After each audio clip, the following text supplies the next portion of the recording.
கிறிஸ்துவுக்குள் பிரியமானவர்களே, கர்த்தரும் இரட்சகருமாய் இயேசு கிறிஸ்துவின் ஈடு இனிய நாமத்தினாலே உங்கள் யாவருக்கும் என் அன்பின் வாழ்த்துக்களை தெரிவித்துள்ளேன். தேவான் அருளிய அப்பம் பிரேயர் மினிஸ்ட்ரி சேனல் மூலியமாக உங்களோடு சந்திப்பதில் மிகுந்த மகிழ்ச்சியுடன் தினம்தோறும் அதிகால வேளையிலே பரிசுத்த வேதாந்தத்திலிருந்து நாம் ஒரு பகுதியை தியானித்து நம்முடைய குடும்ப பாதுகாப்பிற்காக நாம் ஜெபித்து வருகிறோம். அதிகால வேளையிலே அபிஷேகங்களை பெற்றுள்ள தேவனுடைய கிருபை பெற்றுள்ள புதிய நாளிலும் இணைந்திருங்கள். மார்க் 7ஆம் அதிகாரம் 20 முதல் 23 ஆகிய வசனங்களிலே மனுஷனுக்குள்ளே இருந்து புறப்படுகிறதே மனுஷனை தீட்டுப்படுத்தும். எப்படி எனில், மனுஷருடைய இருதயத்துக்குள்ளிருந்து பொல்லாத சிந்தனைகளும் விபச்சாரங்களும் வேசித்தனங்களும் கொலை பாதகங்களும் களவுகளும் பொருளாசைகளும் துஷ்டதனங்களும் கபடும் காமவிகாரமும் வன்கண்ணும் தூசணமும் பெருமையும் மதிகேடும் புறப்பட்டு வரும். யாரெல்லாம் அதிகால வேளையிலே கர்த்தருடைய பிள்ளைகள் இணைந்திருக்கிறீங்களோ, இந்த பொல்லாத காரியங்கள் இவைகளெல்லாம் உள்ளத்திலிருந்து புறப்பட்டு மனுஷனை தீட்டுப்படுத்தும் என்றார். ஆசீர்வாதத்தை பெற்றுக்கொள்ளணும் அப்படின்னா 24 மணி நேரமும் நம்ம எதை யோசித்து பார்க்கணும் அப்படின்னா, நம்ம தேவனுக்கு முன்பாக நம்ம எப்படி இருக்கிறோம். அவர் நம்மளை பார்த்துட்டே இருக்காரு. 24 மணி நேரமும் தேவன் நம்மளை பார்த்துட்டு இருக்காரு. இந்த பூமியில நம்ம இருக்கிறோம், ஆனா 24 மணி நேரம் தேவன் நம்மளை பார்த்துட்டு இருக்காரு. ஒரு குடும்பத்தை ஆசீர்வதிக்கணும் அப்படின்னா நம்ம இருதயத்துக்குள்ளேருந்து புறப்பட்டு நம்மளை தீட்டுப்படுத்துது. நம்மளை தீட்டுப்படுத்துகிற காரியம் எது அப்படின்னு சொல்லி பார்க்கும்போது, நம்ம இருதயத்துக்குள்ள இப்படிப்பட்ட காரியங்கள் இருக்கா? இது என்னுடைய வாழ்க்கையில் இல்லை அப்படின்னா நம்ம குடும்பம் ஆசீர்வாதமாக இருக்கும். நம்ம இருதயத்துக்குள்ளே பரிசுத்தமாக இருந்துச்சு அப்படின்னா தேவன் நம்ம இருதயத்துக்குள்ளே வாசம் பண்ணுவார். நம்ம வசனத்தை கை கொண்டால் பிதா குமாரன் பரிசுத்த ஆவியானவர் நமக்குள்ளே வாசம் பண்ணுவார். இன்னைக்கு காலையில் உள்ள செய்தி என்ன அப்படின்னா, இருதயத்தில் சுத்தமுள்ளவர்கள் தேவனை தரிசிப்பார்கள். ஒரு மனுஷனுடைய வாழ்க்கையிலே எப்போ பிரச்சனை ஆரம்பிக்கு அப்படின்னா, கர்த்தரை விட்டு எப்போ தள்ளி போறா அப்படின்னா, நம்ம இருதயத்தில் என்னென்ன காரியம் இருக்கு, இதனால் வரக்கூடிய பிரச்சனைகள் என்ன. மனுஷனுக்குள்ள இருந்து புறப்படுகிறதே மனுஷனை தீட்டுப்படுத்தும். ஒரு மனுஷனுடைய வாழ்க்கையில தீட்டுப்படுகிற காரியம் இருந்தால் அவனுடைய வாழ்க்கையிலே ஆசீர்வாத குறை காணப்படும். சில குடும்பத்திலே எப்படி யோசிப்பாங்க அப்படின்னா, பிரதர் நான் ஞானஸ்நானம் எடுத்துட்டேன், நான் சர்ச்சுக்கு போகிறேன், நான் காலையில் பைபிள் எடுத்து வாசிக்கிறேன், நான் காலையில் ஜெபம் பண்ணுறேன், ராத்திரி ஜெபம் பண்ணுறேன். இது எல்லாம் நம்மளுடைய வாழ்க்கையிலே நம்ம எல்லாரும் செய்கிறோம். தேவன் இருதயத்தை பார்க்கிறார். நம்ம இருதயத்துக்குள்ளே தீட்டுப்படுற காரியங்கள் ஏதாவது வெளியில வருதா? இதை நம்ம தான் கொஞ்சம் யோசித்து பார்க்கணும். இதை யோசித்து பார்த்தால் நம்ம இன்னும் எங்கெங்க சீர் பொருந்தணும் என்பதை கண்டுபிடிக்க முடியும். அதுல முதல்ல பொல்லாத சிந்தனை. ஒரு மனுஷனோட வாழ்க்கையில பொல்லாத சிந்தனை வந்த உடனே அவங்க எடுக்கிற எல்லா ப்ரோக்ராம் எல்லாமே ஃபால்ட்டா மாறிடும். நமக்கு வேணாது கரெக்டா இருக்கிற மாதிரி தெரியும். அந்த பொல்லாத சிந்தனை ஒரு மனுஷனுக்குள்ள எப்போ வருதோ அதுக்கப்புறம் நம்முடைய வாழ்க்கையிலே தந்திரம் எல்லாமே உள்ள வந்துடும். நான் வியாபாரத்தில் இருக்கும்போது வியாபாரத்தில் கடன் வந்துட்டு அடுத்தாப்புல கடன் வாங்குறேன். என் மனைவிக்கு தெரியாம கடன் வாங்குறேன். என் மனைவிக்கு தெரியாம கடன் வாங்கி வாங்கி வாங்கி ஒரு 50-55 லட்ச ரூபா தாண்டிட்டு இப்ப பிரச்சனை யாரு அப்படின்னு சொல்லி பார்க்கும்போது, வீட்டுக்கு தெரியாம கடன் வாங்கிட்டே இருந்தேன். அந்த பொல்லாத சிந்தனைக்கு இடம் கொடுத்த உடனே, கடன் வாங்கினா என்ன தப்பு, அதான் திருப்பி கொடுத்துடலாமே, மனைவிட்ட ஏன் சொல்லணும், வீட்டில் ஏன் சொல்லணும், அப்படின்னு சொல்லிட்டு யாருக்குமே தெரியாம வாங்கிட்டே இருந்தேன். ஒரு நாள் வீடு போயிட்டு, நகை போயிட்டு, வியாபாரம் போயிட்டு, நிந்தைகள் அவமானங்கள் வந்துட்டு நடு ரோட்டுக்கே வந்துட்டேன். ஒரு குடும்பம் ஒற்றுமையா இருந்தால், கணவன் மனைவி பேசி செஞ்சால், அம்மா அப்பாட்ட கேட்டு செஞ்சால் 90% பிரச்சனை வராது. அந்த பொல்லாத சிந்தனை எப்போ ஒரு மனுஷனுக்குள்ளே இருக்கோ, அவனோட வாழ்க்கையிலே பலவிதமான பிரச்சனைக்குள்ள அவங்க இருப்பாங்க. ஒரு வாலிப பையனுக்குள்ள ஒரு பொல்லாத சிந்தனை வந்துட்டு அப்படின்னா, அவன் தண்ணி அடிக்கவோ, இல்லை ஒரு கஞ்சா பழக்கமோ, ஒரு விபச்சார பழக்கமோ, ஒரு சிகரெட் அடிக்கிற பழக்கமோ, ஏதாவது ஒரு புகையிலையோ, இல்லை ஏதாவது ஒரு ட்ரக் அடிக்டோ, ஏதாவது ஒரு பாவத்துக்குள்ள போய் சிக்கி கொள்ளும்போது வீட்டுக்கு தெரியாம மறுபடியும் மறுபடியும் மறுபடியும் மறுபடியும் தொடர்ந்து தொடர்ந்து தொடர்ந்து அந்த இருளான ஒரு பாவத்துக்குள்ள சிக்கி கொள்ளும்போது அவனோட வாழ்க்கையில ஆசீர்வாதம் இருக்காது. நான் சில குடும்பத்தில் பேசும்போது, நான் இப்போ தண்ணி அடிக்கல, வாலிப வயசுல ஒரு விளையாட்டு போக்கல, ஒரு சிகரெட் ஒரு விளையாட்டு போக்கல, ஒரு போயில விளையாட்டு போக்கல, அம்மா அப்பாவுக்கு தெரியாம ஒரு விளையாட்டு போக்கல செஞ்சோம். ஆனா இன்னைக்கு எங்களால விட முடியல அப்படிங்கிறாங்க.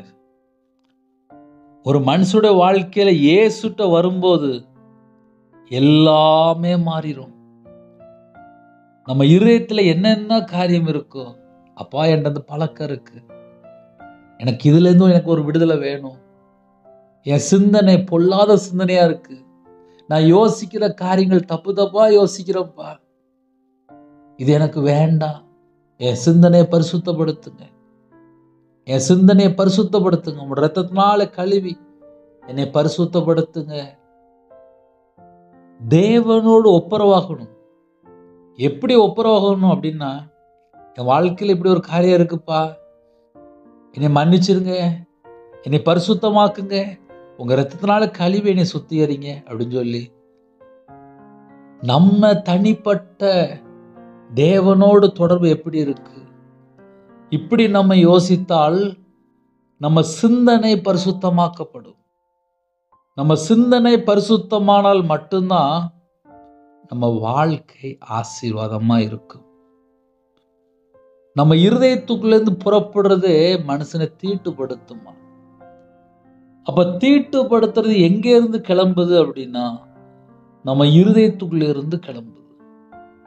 அப்ப இதை யாரு கண்டுபிடிக்கணும் அப்படின்னா, 24 மணி நேரம் வாழ்க்கையில நம்ம தான் கண்டுபிடிக்கணும். ஒரு குடும்பம் ஆசீர்வாதமா இருக்கணும் அப்படின்னா அதுக்குள்ள ஃபார்முலா முதல்ல நம்ம ஸ்கெட்ச் போடணும்.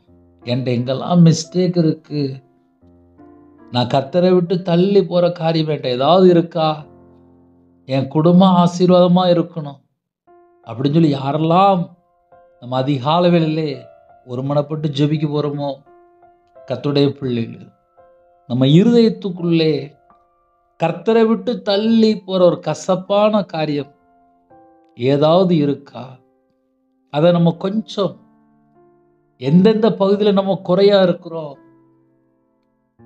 சில குடும்பத்தில் ஞானம் இல்லாம இருக்கும். வேதம் தெளிவெழுதப்பட்டிருக்கு, இருதயத்துக்குள்ள இருந்து மதிகேடும் புறப்பட்டு வரும். இருதயத்துக்குள்ள இருந்து மதிகேடு புறப்பட்டு வரும்போது, ஞானம் இல்லாத தன்மை புறப்பட்டு வரும்போது நம்ம பேசக்கூடிய வார்த்தை மாறிடும். நம்ம இருதயத்துக்குள்ளே ஞானம் இருக்கும் என்றால் நம்ம பேசக்கூடிய வார்த்தை கூட மாறும். மதிகேடு புறப்பட்டு வரும். சில குடும்பத்தில் சற்று வித்தியாசமா இருக்கும். மனுஷருடைய இருதயத்துக்குள்ள இருந்து பொல்லாத சிந்தனை, அது முதல்ல. இரண்டாவது விபச்சாரம். சில குடும்பத்திலே தூங்கும் போது நான் விபச்சார ஆவியை பார்த்துட்டேன், சொப்பனத்துல ஒரு அசுத்தாவியா வருது அப்படிம்பாங்க.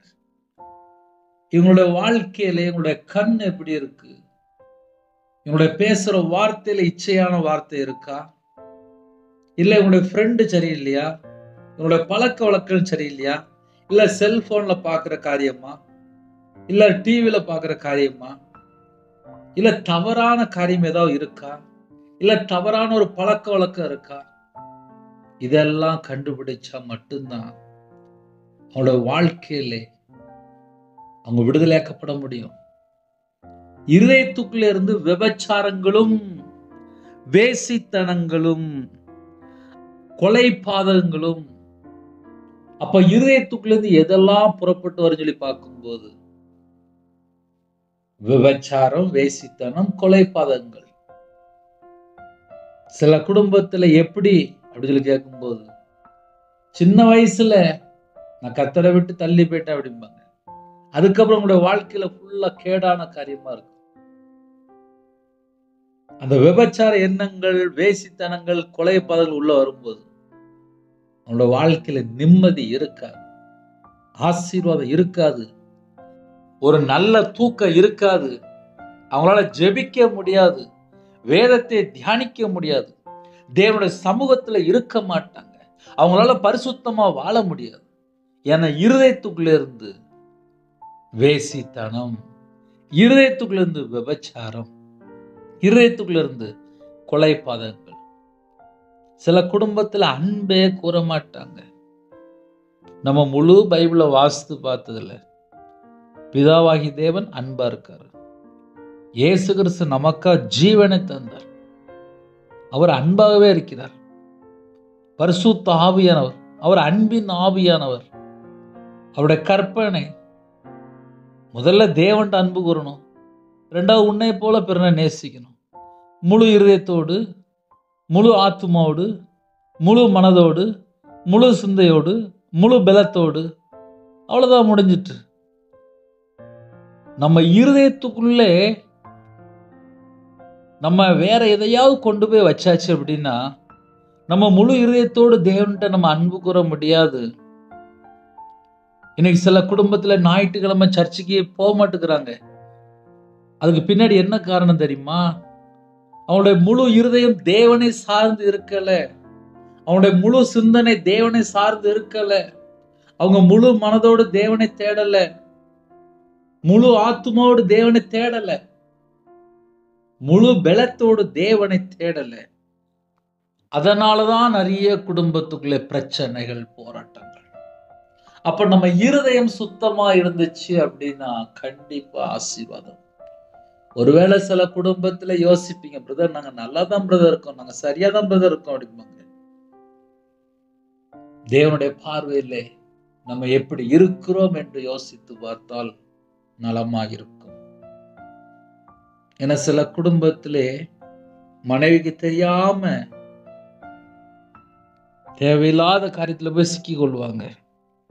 சில குடும்பம் ஏன் டைவர்ஸ் ஆயிட்டு, ஏன் பிரிஞ்சு போயிட்டாங்கன்னு சொல்லி பார்த்தா மனைவி தெரியாம தண்ணி அடிச்சுட்டு வருது, ஃப்ரெண்டுகிட்ட போய் பல மணி நேரம் பேசிட்டு வருவாங்க, மனைவிட்ட பேச மாட்டாங்க. எத்தனை காரியம் இருக்கு. சில வீட்டிலே வாலிப பிள்ளைகள், வாலிப பையங்க அம்மா அப்பாவுக்கு தெரியாம தந்திரமா ஏதாவது பண்ணிட்டு இருப்பாங்க. இந்த பொல்லாத சிந்தனை இதயத்துக்குள்ள இருந்து வெளியில வரும்போது அது குடும்பத்தை பிரிச்சிருது. ஒற்றுமையா வாழ முடியல, குடும்பத்துக்குள்ள ஐக்கியமா வாழ முடியல, சர்ச்சைக்கு போகும்போது பாஸ்டருக்கு கீழ்ப்படிய முடியல. ஏன்னா இருதயத்துக்குள்ள வேற காரியங்கள் உள்ள இருக்குமானால் நம்ம தேவனுக்கு முன்பா எப்படி இருப்போம்? தீட்டுப்படுற காரியம் இருந்துச்சு அப்படின்னா நம்ம பரலோகத்துக்குள்ள போக முடியாது. அதுதான் உண்மை. வெளிப்படுத்தின விசேஷம் 21ஆம் அதிகாரம் 27ஆம் வசனம் எழுதப்பட்டிருக்கு. தீட்டுள்ளதும் அருவருப்பானதும் பொய்யான ஒன்றும் அதில் பிரவேசிப்பதில்லை. இயேசு கிறிஸ்து இரத்தத்தினால இருதயம் கழுவப்படணும். என் இருதயத்துக்குள்ளே பரிசுத்த ஆவியான வரணும் அப்படின்னா என் இருதயத்துக்குள்ள இந்த உலகத்துல குப்பையான காரியங்கள் எதுவுமே இருக்கக்கூடாது, கசப்பான காரியம் இருக்கக்கூடாது, இந்த உலகத்துல தேவையில்லாத காரியங்கள் எதுவும் இருக்கக்கூடாது. இன்னைக்கு நிறைய குடும்பத்துல எனக்கு ஜெப குறிப்பு வரும்போது கையில பைபிள் எடுத்து வாசித்தா கொட்டாயா வருது, வாசிக்க முடியல, வாசித்தா புரியல, ஜெபிக்க முடியல. எத்தனை பாயிண்ட் இருக்கு. இதுக்கு பின்னாடி என்ன சொல்லி பார்க்கும்போது யாரு மேலேயாவது கசப்பு வச்சிருப்பாங்க, யார் மேலேயாவது வெறுப்பாக இருப்பாங்க, மன்னிக்க முடியாத சுபாவமாக இருக்கும், கோபத்தோடு இருப்பாங்க, எரிச்சலோடு இருப்பாங்க, மதிகேடான காரியத்தை செஞ்சுருப்பாங்க, மூளை இல்லாத காரியத்தை செஞ்சுருப்பாங்க. சில குடும்பத்தில் விபச்சார மயக்கத்தில் இருப்பாங்க, வேசித்தனத்தில் இருப்பாங்க. சில குடும்பத்தில் அன்பே கூற மாட்டாங்க. இது எல்லாமே பிரச்சனை தான், தீட்டுப்படுத்துகிற காரியம். சில குடும்பத்தில் இருதயம் ஃபுல்லாக கர்த்தரை விட்டு தள்ளி போதை மட்டும்தான் உட்காந்து யோசிச்சுட்டு இருப்பாங்க. அது அவங்களுடைய வாழ்க்கையில ஆசீர்வாதத்தை கொண்டு வராது. நான் கையில் பைபிள் எடுத்து வாசித்து பார்த்ததில்ல, நான் 24 மணி நேரம் எப்படி இருக்கிறேன்னு சொல்லி பார்த்து தான் பரலோகத்துள்ள தேவன் குடும்பத்தை ஆசீர்வதிக்கிறார். ஒரு மனுஷன் 70 வயசு 80 வயசு வரையும் வாழணும் அப்படின்னா இந்த உலகத்தில் வெறுக்க வேண்டிய காரியத்தில் வெறுத்து, தீமை வெறுக்கணும், தேவையில்லாமல் வரக்கூடிய லஞ்சமா இல்லை தேவையில்லாமல் அநியாயமாக சம்பாதிக்கிறீங்களா எல்லாத்தையும் வெறுத்துடணும். பரிசுத்தமாக வாழணும் அப்படின்னா, உண்மையாக வாழணும் அப்படின்னா அதுக்கு பின்னாடி என்ன இருக்குன்னு சொல்லி பார்க்கும்போது அசுத்தம், பொய்யான காரியங்கள் அதையெல்லாம் வெறுத்தா மட்டும்தான் ஒரு மனுஷன் உண்மையாக வாழ முடியும். சில குடும்பத்திலலாம் பிறந்ததுலேருந்து சின்ன வயசுலேருந்து டெய்லி நிறைய பொய்யா பேசி பேசி பேசி பேசி வாழ்ந்தாச்சு. இப்போ சர்ச்சுக்கும் போக ஆரம்பிச்சாச்சு. ஆனால் பேசுகிற வார்த்தையில் உண்மை இருக்கா? தேவன் பார்ப்பாருப்பா. மனுஷன் பார்க்குற ரெண்டாவது. ஞாயிற்றுக்கிழமை நம்ம சர்ச்சுக்கு போகிறோம், கரெக்டு தான். ஆனால் தேவன் இருதயத்தை பார்ப்பாரு. இருதயத்தை பார்த்து தான் ஆசீர்வதிப்பார். நிறைய குடும்பத்திலே என் குடும்பத்தில் என்ன பிரச்சனை, என் குடும்பத்தில் என்ன பிரச்சனை, என் குடும்பத்தில் என்ன பிரச்சனை அப்படிம்பாங்க. நிறைய குடும்பத்தில் நம்ம தான் பிரச்சனையா இருப்போம். நம்ம தேவனுடைய வார்த்தைக்கு கீழ்ப்படியாமல், வேதத்தை நேசிக்காமல், ஜெபிக்காமல், துதிக்காமல், கர்த்தருடைய வார்த்தை கீழ்ப்படியாமல், சில குடும்பத்திலலாம் செல்போன் மட்டும்தான் இப்போ வாழ்க்கையாக போச்சு. ஒரு நாளைக்கு பல மணி நேரம் செல்போனில் மூழ்கி இருக்கும்போது அவங்களோட வாழ்க்கையிலே கண்ணு குருடான நிலைமை. ஏன்னா செல்போனில் தேவையில்லாத வீடியோ பார்க்கும்போது அங்கே கண்ணு ஃபுல்லாக குருடாக மாறிடும். நிறைய குடும்பத்தில் இதெல்லாம் பிரச்சனையாக நடக்கு, வெளியே தெரிய மாட்டேங்குது. காலை வேளையில் குடும்பம் ஆசீர்வாதமாக இருக்கணுமா? இன்னைக்கு நம்ம பேசுகிற காரியங்கள் நம்மளோட வாழ்க்கை சம்பந்தப்பட்டது. நம்ம குடும்பத்தில் எல்லாரும் நல்லா இருக்கணுமா? வீட்டில் டிவியில் என்ன பார்க்குறோம், செல்ஃபோனில் என்ன பார்க்குறோம், 24 மணி நேரம் வாழ்க்கையில் எதெல்லாம் தேவையில்லாத காரியங்கள் இருக்குது. களவுகளும், பொருள் ஆசைகளும், துஷ்டதனங்களும், கபடும், காம விகாரமும், வன்கண்ணும், தூசணமும், பெருமையும், மதிகேடும் புறப்பட்டு வரும். ஒரு பெரிய சப்ஜெக்டே இருக்கு. களவு. வீட்டில் களவாண்டு சொத்து சேர்த்து வச்சா அந்த வீட்டில் இயேசு எப்படி இருப்பார்? சில வீட்டில் உழைச்சி சம்பாதிக்கிறத விட களவாண்டு சம்பாதிக்கிறது தான் பிடிக்கும். களவாண்டு இந்த வீட்டுக்குள்ளே வச்சா சாபம் மட்டும்தான் இருக்கும். யோசுவா 7ஆம் அதிகாரத்தில் எழுதப்பட்டிருக்கு. ஒரு குடும்பத்தில் களவாண்டு கொண்டு வீட்டுக்குள்ளே ஒழிச்சு வச்சா அந்த குடும்பம் சாபத்தில் இருக்குன்னு அர்த்தம். அதனால் அவங்களுடைய வாழ்க்கையில் தோல்வி மட்டும்தான் இருக்கும், ஜெயம் இருக்காது. யோசுவா 7ஆம் அதிகாரம் எடுத்து வாசித்து பாருங்க, தெரியும். அதனால் பைபிளில் ஒவ்வொரு வசனத்துக்கும் ஒவ்வொரு வார்த்தைக்கும் 1000 அர்த்தம் இருக்கு. இன்னைக்கு நிறைய குடும்பத்தில் எப்படியாவது சொத்து சேர்க்கணும் அப்படின்ட்டு களவாண்டுலாம் சொத்து சேர்க்க ஆரம்பிச்சிட்டாங்க. ஆனால் ஆசீர்வாதம் இருக்காது, தோல்வி மட்டும்தான் இருக்கும். ஃபெயிலியர் மாடலாக இருப்பாங்க. உண்மை உள்ள மனுஷன் பரிபூர்ணமான ஆசீர்வாதத்தை பெறுவான். இன்னைக்கு நிறைய குடும்பத்தில் உண்மை இல்லை, அதுதான் பிரச்சனை. பிரச்சனை எங்கன்னு சொல்லி தெரிஞ்சாச்சு அப்படின்னா ஈஸியாக கிளியர் பண்ணிடலாம். உண்மை இல்லை.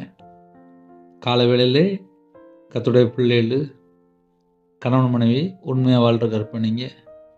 பிள்ளைகள் அம்மா அப்பா வார்த்தைக்கு கீழ்ப்படிந்து உண்மையாக வாழுங்க. பைபிளில் வசனத்தை அதிகமாக தியானிங்க, வசனத்துக்கு கீழ்ப்படிங்க, கை கொள்ளுங்க, காத்து கொள்ளுங்க. உங்களுடைய ஆவி, ஆத்துமா, சரீரம் தேவனுக்கு பிரியமானபடி இருந்துச்சு அப்படின்னா கண்டிப்பாக 100 மடங்கு ஆசீர்வாதம். இன்னைக்கு அந்த 100 மடங்கு ஆசீர்வாதத்துக்கு எது பிரதர் பிரச்சனை அப்படின்னா, செல்ஃபோனு, வீட்டில் உள்ள டிவி பல மணி நேரத்தில் உட்காந்து வேஸ்ட் ஆயிரும். ஜெபிக்கிறது போச்சு, துதிக்கிறது போச்சு, வேதத்தை தியானிக்கிறதுலாம் நிறைய குடும்பத்தில் இல்லை. 2015 2016 ஒரு நாளைக்கு 8 மணி நேரம் 10 மணி நேரம் உட்காந்து கையில் பைபிள் மட்டும்தான் எடுத்து வாசிச்சுட்டு இருப்பேன். இன்னைக்கு நிறைய குடும்பத்தில் கையில் பைபிள் எடுத்து வாசிக்கிற ஆளே காணும். ஊழியத்துக்கு வந்ததுக்கப்புறம் சர்ச்சில் உட்காந்து வாசிச்சுட்டு இருப்பேன், நைட்டு வீட்டில் உட்காந்து வாசிச்சுட்டு இருப்பேன். எனக்கு ஜெபிக்க ரொம்ப தெரியாது. ஆனால் நடந்து என்ன தெரியுமா, அந்நிய பாஷை கிஃப்ட் கொடுத்தாரு. எனக்கு ஜெபிக்க தெரியல, எனக்கு ஜெபிக்க தெரியல, எனக்கு ஜெபிக்க தெரியலன்னு சொல்லி தேவன்கிட்ட கேட்டுக்கிட்டே இருப்பேன். அந்நிய பாஷை கிஃப்ட் கொடுத்தாரு. நைட்டு பல மணி நேரம் உட்காந்து வேதத்தை தியானிக்க கிஃப்ட் கொடுத்தாரு. என்ன காரணம் தெரியுமா, தேவையில்லா உலகத்துள்ள கவலையோ இல்லை ஐஸ்வர்யத்தின் மேலே மயக்கமோ இல்லை நாளைக்கு என்ன செய்யணும், நாளைக்கு பணம் எப்படி, எதை பற்றி யோசிக்க மாட்டேன். ஒரு நாள் நம்ம 24 மணி நேரம் உயிரோடு இருக்கிறோமா, அது கிருபை. இன்னைக்கு நான் உங்கள்கிட்ட பேசுகிறேன் அப்படின்னா கிருபை. கொஞ்சோண்டு எனக்கு கிருபை தந்துட்டாரு, அதனால் உயிரோடு இருக்கேன், அவ்வளோதான். அந்த கிருபை இல்லைன்னா ரவிராஜ் இல்லை. அப்போ நம்ம வாழ்கிறதே கிருபை, அவ்வளோதான். அதான் கிருபையின் காலம். இந்த கிருபையின் காலத்தில் நம்ம வசனத்துக்கு கீழ்ப்படிந்தால் நமக்கு அழகா ஆசீர்வதிக்கிறார்.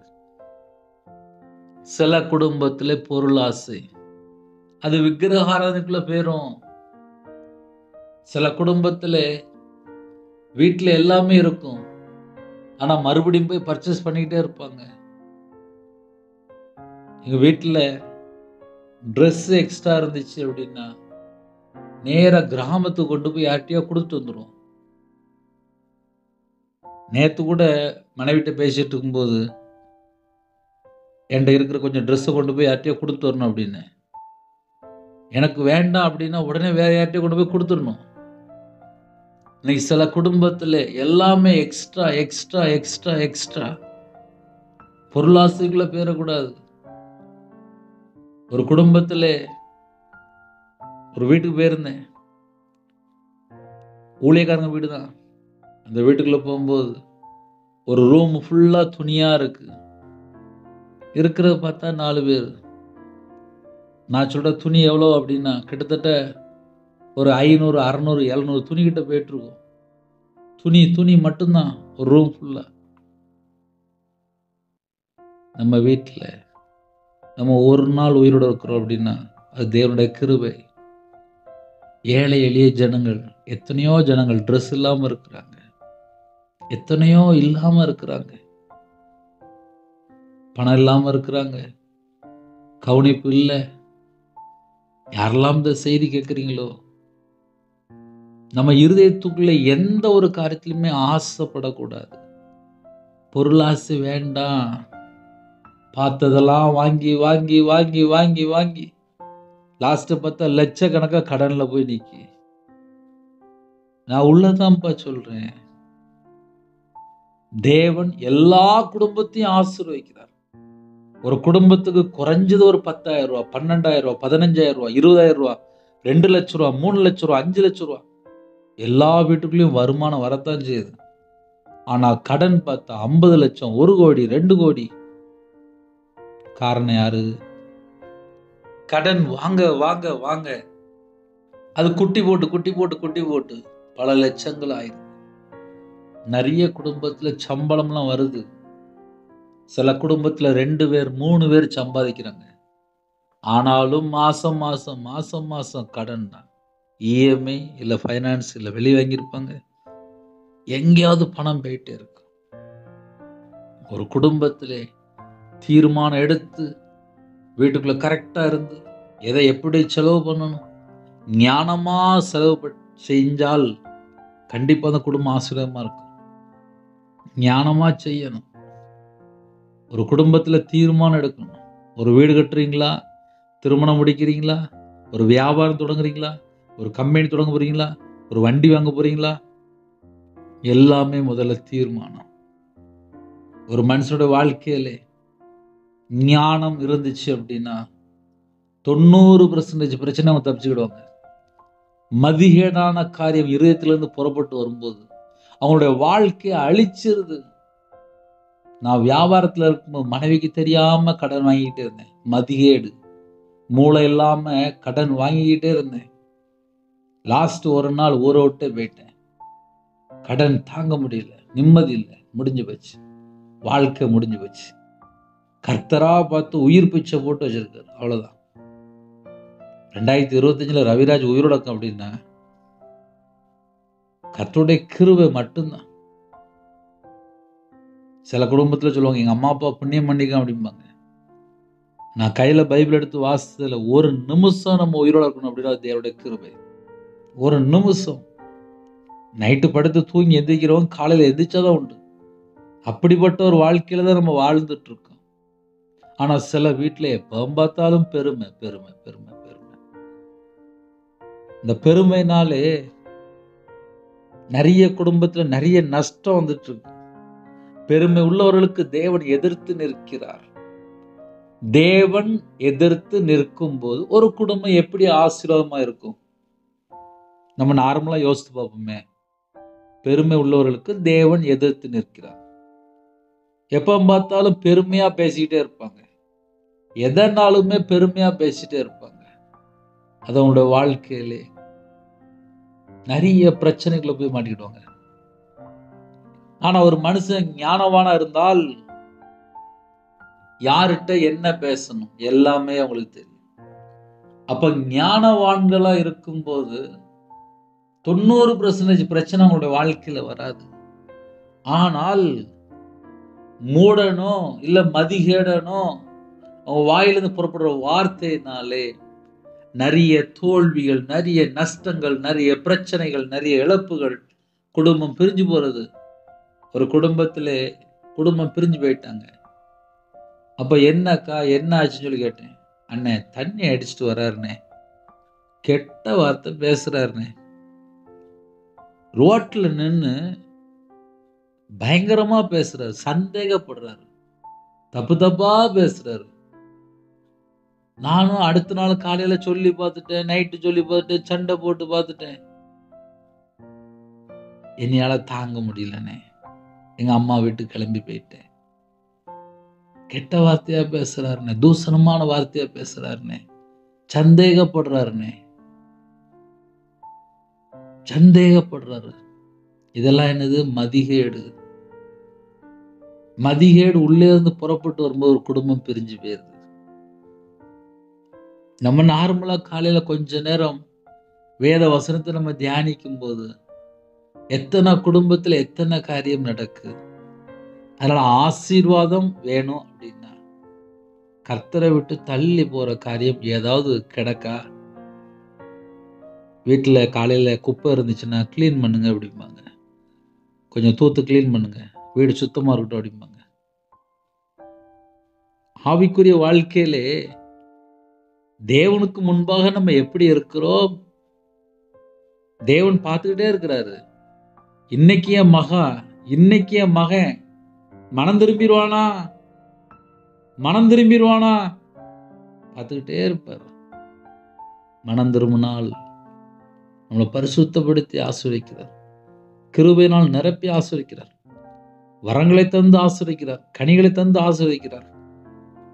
இன்னைக்கு உள்ள வேத பகுதி நம்ம தியானிக்கும் போது நம்ம கர்த்தருக்கு முன்பாக எப்படி இருக்கிறோம், இதை மட்டும் நம்ம யோசித்து பார்ப்போம். நம்ம குடும்பம் கண்டிப்பா ஆசீர்வதிக்கும். இப்ப என்னுடைய வாழ்க்கையிலலாம் நான் கையில பைபிள் எடுத்து வாசிக்கும் போது யோசிக்க ஆரம்பிச்சிருவேன். கர்த்தரை விட்டு நான் தள்ளி போய் எப்படி வாழ்ந்தேன், என்கிட்ட என்ன குறை இருக்கு, நான் இன்னும் எதுல சீர் பொருந்தணும், இன்னும் என்கிட்ட என்ன மிஸ்டேக் இருக்கு, இப்படிதான் உட்காந்து யோசிச்சுட்டு இருப்பேன். வேத தியானம்னா என்ன அப்படின்னா, எனக்கும் தேவனுக்கும் நடுவில் ஏதாவது கிடக்கா, ஏதாவது ஒரு பாவம் இருக்கா, ஏதாவது ஒரு அக்கிரமம் இருக்கா, ஏதாவது வெளிப்படுத்தினார் அப்படின்னா என்னை மன்னிச்சிருங்கப்பா, உங்க ரத்தத்தினால என்னை கழுவி சுத்திகரிங்கப்பா, எனக்கு பரலோகம் வேணும்ப்பா, என்னை மன்னிச்சிருங்கப்பா, உடனே தேவனோட சமூகத்தில் அர்ப்பணிச்சிடணும். இந்த செய்தியை நம்ம பேசும்போதே சில குடும்பத்தில் யோசிக்கிறீங்க. உங்கள் இதயத்தில் ஆவியானவர் பேசியிருக்காருல்ல, கர்த்தர் பக்கம் மனம் திரும்பிருங்க, குடும்பத்தை ஆசீர்வதிப்பார். பாவ மன்னிப்பை பெற்றுக்கொள்ளுங்க, ஆசீர்வதிப்பார். ரட்சிக்கப்பட்ட பிள்ளையா மாறிடணும். தொடர்ந்து பாவத்திலே இருந்தால் ஒரு நாள் பாவத்தின் சம்பளம் மரணம். அதனால கர்த்தருடைய பிள்ளைகள் காலவேளையில் ஆவியானவங்களோடு பேசினால் தேவனோட சமூகத்தில் அர்ப்பணிச்சிருங்க. துஷ்டத்தனம், வன்கண்ணு, கபடு இதெல்லாம் வேண்டாம். ஏன்னா சில குடும்பத்தில் கிடந்துக்கிட்டு குடும்பத்தில் ஒரே சண்டை, ஒரே பிரச்சனை, ஒரே போராட்டம். வாயை திறந்தாலே ஒன்லி பொய் மட்டும்தான் பேசுகிறாங்க. அப்புறம் எப்படி வாழ்க்கை சமாதானமாக இருக்கும்? நம்ம அப்படி யோசித்து பார்ப்போமே. 24 மணி நேரம் வாழ்க்கையில் எப்போ பார்த்தாலும் பொய் தான்ப்பா நான் பேசிகிட்டு இருக்கேன். என் வாழ்க்கை எப்படி சந்தோஷமாக இருக்கும்? என் மனைவி எப்படி நம்புவோம்? என் குடும்பம் எப்படி நம்புவோம்? என் பிள்ளைகள் எப்படி நம்புவோம்? நம்ம அப்படி யோசித்து பார்ப்போம். எங்கள் அப்பா எப்போ பார்த்தாலும் பொய் தான்ப்பா சொல்லிட்டு இருப்பாரு. மனைவி சொல்லுவா, என் புருஷன் எப்போ பார்த்தாலும் உண்மையே பேச மாட்டான். அப்புறம் வீட்டுக்குள்ளே எப்படி ஒற்றுமை இருக்கும்? ஒரு கணவன் மனைவி எப்படின்னா, என் கணவர் எனக்கு தெரியாமல் எதுவும் செய்ய மாட்டார். எதனால வீட்டில் வந்து சொல்லுவார். அந்த ஒரு உண்மை எங்கே போச்சு? ஒரு கணவன் மனைவிக்குள்ள ஒரு நம்பிக்கை எங்கே போச்சு? இன்னைக்கு நிறைய குடும்பத்தில் சந்தேகம்தான் உள்ள எனக்கு. எங்கே போயிட்டாரோ, எப்போ வருவாரோ, என்ன செய்கிறாரோ. ஒரு பக்கம் பார்த்தா லஞ்சம், ஒரு பக்கம் பார்த்தா தண்ணி அடிக்க போகிறாங்க, ஒரு பக்கம் பார்த்தா விபச்சார பழக்கம், ஒரு பக்கம் பார்த்தா தேவையில்லாமல் எங்கேயோ போய் மாட்டிக்கிடுறது. இதுக்கெல்லாம் மூல காரணம் என்ன அப்படின்னா, இருதயத்துக்குள்ளே புறப்பட்டு ஒரு மதிகேடான காரியம். இது ஏதாவது உள்ள இருந்துச்சு அப்படின்னா, இதெல்லாம் என் வாழ்க்கையில் இருக்குப்பா, எனக்கு இதுலேருந்து வெளியில் கொண்டு வாங்க, என் இருதயத்துக்குள்ளே நீங்கள் வாங்க, என் இருதயத்துக்குள்ளே இயேசு கிறிஸ்து ராஜா மகாபிரபு நீங்கள் வாங்க. அப்படி நம்ம தேவனை கூப்பிடும்போது, ஆவியானவர் நம்ம இருதயத்துக்குள்ளே வரும்போது, நம்ம இருதயத்திலே கர்த்தர் பிரியமில்லாமல் ஏதாவது காரியம் வந்தால் மறுபடி கூட வெளிப்படுத்துவார். தேவனோட சமூகத்தில் நீங்கள் தாழ்த்தி கண்ணீரோடு ஜெபிக்கும் போது உங்கள் குடும்பம் 1000 தலைமுறைக்கு ஆசீர்வதிக்கப்படும். கண்களை மூடி நாம் ஜெபம் செய்வோம். எங்களை அதிகமாக நேசிக்கலாம் அன்பு நிறைந்த பரிசுத்தமுள்ள நல்ல பிதாவே, நன்றியோடு துதிக்கிறோம், சொல்கிறோம்ப்பா. உங்கள் பாதத்தில் அர்ப்பணிக்கிறோம்ப்பா. கொடுக்கப்பட்ட ஒவ்வொரு வார்த்தைக்கு ஸ்தோத்திரம்ப்பா. எத்தனையோ தேசத்துக்குள்ளே இணைந்திருக்காங்க. அவங்க இருதயத்துக்குள்ளே கர்த்தரை விட்டு தள்ளி போகிற ஏதாவது ஒரு காரியம் வந்தால் அதையெல்லாம் எடுத்து போட்டுருங்கப்பா. உங்கள் பிள்ளையோட இதயத்துக்குள்ளே கர்த்தரை விட்டு தள்ளி போகிற எந்த ஒரு காரியமும் வேண்டாம்ப்பா. உங்களோட ரத்தத்தினால கழுவி சுத்திகரிங்க. இந்த நாளிலும் உங்கள் பிள்ளைகளோட நீங்கள் பேசியிருக்கிறீங்க, நன்றி. உமக்கு பிரியமானபடி நாங்கள் வாழ அர்ப்பணிக்கிறோம். ஜப அபிஷேகம் தாங்க, தியானிக்கிற அபிஷேகம் தாங்க, துதிக்கிற அபிஷேகம் தாங்க. ஆவிக்குரிய 9 கனிகளினாலும் ஆவிக்குரிய 9 வரலாறு நிரப்புங்க. ரட்சிப்பின் வஸ்திரத்தை தாங்கப்பா, நீதியின் சால்வை தாங்கப்பா. யாரெல்லாம் தாழ்த்துறவங்களோ புது எண்ணெயால் அபிஷேகம் பண்ணுங்க ராஜா. யாரெல்லாம் அர்ப்பணிக்கிறாங்களோ அந்த பிள்ளைகளை கர்த்தர் தொடுங்க, கர்த்தர் தொடுங்கப்பா. உங்கள் பிள்ளைகளை தொட்டு ஆசீர்வதிங்க. சில குடும்பத்திலே சோர்ந்து போயிட்டாங்கப்பா, புது பலனை தாங்க, காண்டாமிருத்தத்து பலனை தாங்க. இவ்வளோ நேரம் பொறுமையோடு செய்தி கேட்டாங்கப்பா. உங்கள் பிள்ளைகளை ஆசீர்வதிங்க. அவனோட வாழ்க்கை ஆசீர்வாதமாக மாறட்டும். நிறைய இடத்துல அப்பா மழை பெஞ்சிட்டு இருக்குப்பா. எல்லா பகுதியிலையும் கர்த்தருடைய பாதுகாப்பு வேணும். எல்லா குடும்பமும் உங்களோட இரத்த கொட்டைகளை வெயில் அடைங்க. எல்லா தேசத்துல ஜனங்களையும் கர்த்தர் பாதுகாத்து கொள்ளுங்க. பிறந்த நாள், திருமண நாள் யாரெல்லாம் கொண்டாடுறாங்களோ அவங்களோட சந்ததியை ஆசீர்வதிங்க. அவங்களோட மன விருப்பத்தை நிறைவேற்றித்தாங்க. கற்பத்துணியாக ஜெபிக்கிறப்பா. கர்த்தரே கூட இருந்து ஆசீர்வதிங்க. குடும்பத்துக்குள்ளே எந்தெந்த காரியத்தில் கர்த்தரை விட்டு தள்ளி போனாங்களோ மன்னித்து ஆசீர்வதிங்க. மாசமாக இருக்காங்க, கர்த்தர் ஆசீர்வதிங்கப்பா. டெலிவரி போகிறாங்க, பரம வைத்தியர் கூட இருங்க. பிள்ளைகளோட வாழ்க்கையில் திருமணத்துக்கு யாரெல்லாம் ஆயத்தமாக இருக்காங்களோ ஏற்ற துணையை தாங்க. காலவெளியில் வெளியில் புறப்படுறாங்க, எல்லா குடும்பத்தோட கர்த்தர் கூட இருங்க. முன்னும் பின்னுமாக அப்பா தேவதுனி பாட்டுங்க பாதுகாத்துக்கொள்ளுங்க. எல்லா தீமைக்கு விலக்கி, நாச மோசங்களுக்கு விலக்கி பாதுகாத்துக்கொள்ளுங்க. திருமணம் முடிந்ததுக்கப்புறம் நிறைய குடும்பத்தில் கோர்ட்டு கேஸ்ல போயிட்டு இருக்காங்கப்பா. அந்த குடும்பம் மனம் திருமணம் கர்த்தர் கிருபை செய்யுங்க. எந்தெந்த குடும்பத்தில் பாவத்தில் வாழ்கிறாங்களோ அப்போ அந்த நாளில் உங்கள் பிள்ளையோட பேசுகிறீங்க, அந்த குடும்பங்கள் ரட்சிக்கப்படணும், மனம் திரும்பி ஞானஸ்தானம் எடுத்துக்கணும். கர்த்தர் கிருபை செய்யுங்க. தேவன் அருளி அப்பம் யூடியூப் சேனலில் உங்களுடைய பாதவியில் அர்ப்பணிக்கிறோம்ப்பா. இணைந்துக்கிற குடும்பங்கள் ஆசீர்வதிக்கப்படட்டும். அதிக அளவிலே பலவீனத்தோடு படுத்த படுக்கையில் யாரெல்லாம் இருக்காங்களோ கர்த்தருடைய கரம் தொட்டு சுகமாக்கட்டும்ப்பா. எந்த பலவீனத்திலும் இருக்கிறாங்களோ கர்த்தர் தொட்டு சுகமாக்கி தாங்க. ஜீவனை கட்டளிடுங்க, தீர்காயுசை கட்டளிடுங்க. படிக்கிற பிள்ளைகளுக்கு பாதுகாப்பு தாங்க. எல்லா தேசத்துல ஜனங்களையும் உங்களுடைய ஜீவனுக்குள்ள அர்ப்பணிக்கிறோம். அவங்களோட மன விருப்பத்தை நிறைவேற்றித்தாங்க. நிறைய குடும்பத்தில் நிறைய தேவைகள் உண்டு. கடன் பிரச்சனை, கண்ணீர் வாழ்க்கை, நிம்மதி இல்லாத சூழ்நிலை, ஏழை எளிய ஜனமா இருக்காங்க. யார்கிட்ட போய் சொல்லி புலம்பி அழ தெரியல. இதுதான்ப்பா எங்க நிலைமை. எந்த குடும்பத்திலே இருதயத்தில் வேதனையோடு கண்ணீரோடு இருக்கிறாங்களோ கர்த்தர் மனமிறங்கி ஆசீர்வதிக்கணும். உங்க பாதத்தில் அர்ப்பணிக்கிறோம். எல்லா குடும்பத்தையும் கர்த்தர் வேல் அடைத்து பாதுகாத்து கொள்ளுங்க. இன்னைக்குள்ள தேவைகளை சந்திங்க. உமக்கு பிரியமானபடி உங்க சித்தத்தை நிறைவேற்ற, உங்க விருப்பத்தை நிறைவேற்ற பிள்ளைகளா இருக்கணும். எங்களுக்கு கிருபை தாங்க. கர்த்தர் வேல் அடைங்க, பொறுப்பெடுத்துள்ளுங்க. கர்த்தரோட நாம உடட்டும். இயேசு கிறிஸ்து பிதாவே ஆமென். தேவனுக்கு மை உண்டதாக. கர்த்தர் தாமே உங்களையும் உங்கள் குடும்பத்தையும் சகல காரியத்திலும் சம்பூர்ணமாக திருப்தியாக கர்த்தர் கூட ஆசீர்வதிப்பாராக. ஆமென். கர்த்தராகிய இயேசு கிறிஸ்து கிருபையும் பிதாவாகிய அன்பும் பரிசுத்தருடைய ஐக்கியமும் இப்பொழுதும் எப்பொழுதும் சதா காலங்களிலும் நம்ம கொடுப்பதாக. ஆமென். கிறிஸ்துவ பிரியமானவர்களே, 9363064181 நம்பர் உண்டாகும். நாங்கள் உங்களுக்காக குடும்பத்துக்காக ஜெபிப்போம். எங்களுடைய ஊழியர்களுக்காக தொடர்ந்து ஜெபித்துக் கொள்ளுங்கள்.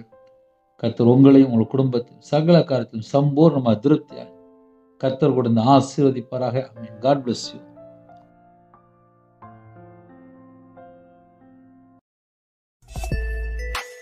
Thanks for watching. Please subscribe our channel. Click the like and share. Click the bell. God bless you.